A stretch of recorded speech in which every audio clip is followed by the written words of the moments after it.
आई काय करतेस? काय नाही, बघ काम करते. मला मोदक खायचे होते, बनवतेस का? तिला बोला. तिला कोणाला? अरे जुईला. तिचं काय काम आहे, तू बनवशील ना. अरे तिच्याकडे करून घेऊ आणि ह्या वर्षीचा नैवेद्य आपण गणपतीला तिच्या हातून दाखवू. फोन कर तिला. हा हॅलो. हा अरे बोल ना. कुठे आहेस तू? अरे आईला तुझ्यासोबत बोलायचं होतं, थांब. हॅलो जुई. हा आई बोला. अगं कुठे आहेस? आताच कॉलेज सुटलंय, फ्रेंडच्याच घरी चालली. हा बरं, मग येऊन जा ना घरी, संकेत तुला घ्यायला येतो. हॅलो. अरे मी प्रणयच्या बिल्डिंग खाली आहे.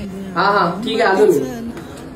आई जीव झाला चकवाचा. काय करताय? बस खाली, हे घे करायला. हळा संग मातीचं नांदन,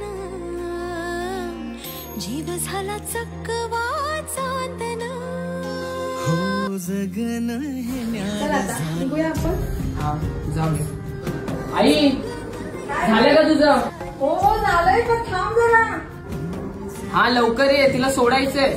हो आले आले. आता जुई हे घे डबा, घरी दे आणि तूही खा. हो आई छान वाटलं, एक छोटासा पदार्थ तरी बनवायला भेटला तुमच्यासोबत. असं वाटत होतं की लग्नाच्या आधी सासरी आल्यासारखं. हो झालं का तुमच्या दोघींचं? परत याच घरी यायचंय. चला मग जाऊ. येऊ आई मग. हा या. चला.